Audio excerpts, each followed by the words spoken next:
Suivez les interviews de Richard Findiquian sur RCF et répondez à la question-jeu à la fin de chaque interview pour gagner les cartes cadeaux Cultura, des places de cinéma Le Prado à Marseille et votre inscription pour participer au tirage au sort afin de gagner des billets d'avion avec la compagnie Transavia. Suivez les prix du livre avec shop.leshopdormarseille.com. Richard Findiquian. Vladimir Fedorovski, bonjour. Bonjour. Spécialiste des questions liées à la diplomatie russo-ukrainienne, vous êtes l'écrivain d'origine russo-ukrainienne le plus édité en France. Je rappelle que vous avez été également le plus influent des diplomates sous Gorbatchev et le porte-parole de la perestroïka. Alors, après la marche avortée du groupe paramilitaire russe Wagner sur Moscou, conduite par Prigojine, qui, selon vous, ressort gagnant suite à ce qu'il faut bien appeler une tentative de putsch? Les Russes, ils ont peur de la déstabilisation et surtout de la guerre civile. Ce qu'ils veulent éviter, c'est la guerre civile. Et la gestion de la crise était plutôt appréciée par la majorité absolue des Russes.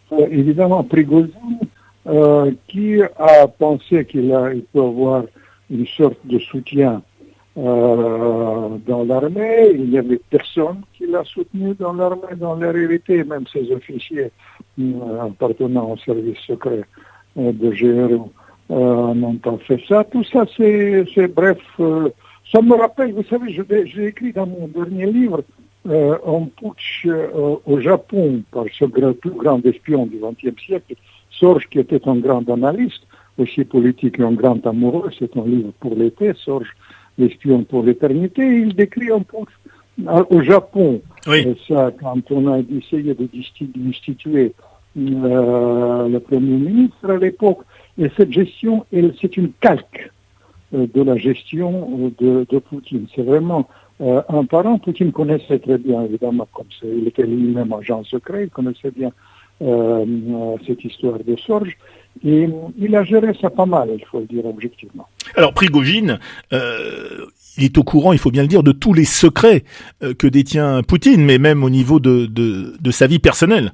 Le secret, vous savez, tout est public dans le truc de Poutine, parce que, vous savez, il était restaurateur. Vous savez, c'est un bandit au début, qui a passé 10 ans presque en tourne. Et après, il a fait un restaurant. J'ai visité ce restaurant plusieurs fois à Saint-Pétersbourg. À l'époque, les années 90, c'était assez impressionnant. Vous savez, c'est un amateur du cognac et du cocaïne. Et on peut trouver, à l'époque, on pouvait trouver des cognacs extraordinaires. Et puis, en France, c'était la mode maintenant. Alors, on peut trouver tout ça. Non, ça c'est pour le secret. Vous savez, il était utilisé pour Poutine à un moment donné comme une sorte de porte-parole pendant longtemps. Et après, il a créé une organisation assez efficace. Mais c'est pas lui qui a créé, c'était les services secrets de l'armée qui ont créé Wagner. Tout ça, c'est en tout cas, c'est pittoresque. Avant, j'ai pensé que pour le livre de Sorge, j'ai un seul attaché de presse, c'est Poutine. Maintenant, il y en a deux, c'est Poutine et Prigojine. Alors, une crise qui révèle des fissures réelles au sommet de l'État russe. Est-ce que Poutine, selon vous, est réellement affaibli aujourd'hui? Au contraire, Poutine peut sortir renforcé. En tout cas, les sondages le disent, mais il faut être prudent. Les vraies affaires, maintenant, se passent sur le terrain. Et ça, vraiment, l'avenir de Poutine, l'avenir du monde, se joue là-bas en Ukraine. Ça dépend de quelle manière la situation va évoluer. Les services d'espionnage américains avaient-ils connaissance du projet du chef de la milice Wagner, Prigojine? Vous savez, quand il y a une particularité de putsch de Moscou, quand il se prépare, tout le monde est au courant. Alors, les Américains étaient parfaitement au courant. Mais depuis longtemps, ils le savaient depuis longtemps que quelque chose se préparait. Il le savait depuis plusieurs semaines, mais Poutine le savait depuis plusieurs semaines. Il ne faut pas se leurrer. Simplement, il était persuadé que Prigojine ne va pas agir jusqu'au bout parce qu'il a risqué trop, d'une part. Et d'autre part, il a décidé de toute manière d'éviter à tout prix l'effusion du sang. Et c'était la clé de sa gestion, éviter l'édition du sang. Et finalement, c'est lui qui a eu raison, parce que C'est ça qui détermine cette montée dans les sondages qu'on constate depuis quelques heures. Alors un ancien de Wagner estime que cela pourrait être la bonne excuse pour mettre un terme à la guerre. Il dit que ce coup de force pourrait servir de prétexte au Kremlin pour mettre fin à l'invasion de l'Ukraine par Poutine. Qu'en pensez-vous ? Et ça dépendra surtout de l'évolution de la situation sur le terrain. Et sur le terrain, là, si l'évolution est très contradictoire. Il ne faut pas croire à ce qu'on raconte dans la propagande, ici ou ailleurs. On ne sait pas comment ça peut tourner. Et vous savez, il y a quand même le changement vertigineux dans l'organisation de l'armée que la CIA a constaté plusieurs fois. Par conséquent, je vous dis que ce qui m'inquiète, que tous les scénarios aujourd'hui, le scénario de l'offensive réussie de l'Ukrainien vers la Crimée, ça attendra une réaction russe peut-être avec toutes les armes nucléaires. Il y aurait l'offensive russe cette fois-ci vers la Crimée, vers Odessa, à partir de Bakhmout qu'ils ont bel et bien prise. Tout ça, même le déploiement de l'aviation. Je vais vous dire, comme il n'y a pas de piste là-bas en Ukraine, ça se sera basé en Pologne et en Roumanie. Et les Russes ils sont prévenus qu'ils vont, dès que l'aviation attaque à partir de ces aéroports, ils vont abattre ces aéroports. C'est-à-dire, on va vraiment vers la guerre mondiale. Ah, c'est ce que vous pensez, c'est ce que vous pensez toujours. Ah, mais bien sûr, moi je suis absolument persuadé. On vit en des moments des plus dangereux. Je ne suis pas seul, vous comprenez. Voilà, vous dites toujours, vous considérez toujours que l'on vit l'un des moments les plus dangereux de l'humanité. Absolument, bien sûr, bien sûr. Mais je ne suis pas seul, vous savez, vous regardez les gens sensés. Il y a l'alternative à Biden au sein des démocrates, le neveu du président Kennedy. Lisez-le, Robert Kennedy Jr. Lisez Kissinger, lisez Guénon, parlez avec Sarkozy, ils vont vous dire à peu près la même chose. C'est pour ça que je suis très inquiet. En revanche, il y a une chose que je tiens à relever, parce que dans cette affaire, il y a un petit brin de l'espoir. Vous savez, cette affaire ukrainienne était gérée par les néoconservateurs américains, qui pensaient toujours qu'il faut changer. Vous savez, ils me disent que leur stratégie, c'est la stratégie de météorite qui tombera sur la tête de Poutine, et après il y aura un changement de régime, etc. C'est-à-dire, ils sont dans la logique, ils préfèrent le chaos à Poutine, la déstabilisation totale de la Russie à Poutine. C'est la même logique, mais c'est compréhensible de la part des Ukrainiens. Mais dans cette affaire, dans ces jours qui ont été dramatiques, les Américains ont été très prudents. Et le président Biden a choisi l'avis du Pentagone, qui est les gens beaucoup plus sensés, qui disent que la déstabilisation d'un pays où il y a 6000 têtes nucléaires, c'est très dangereux pour le monde.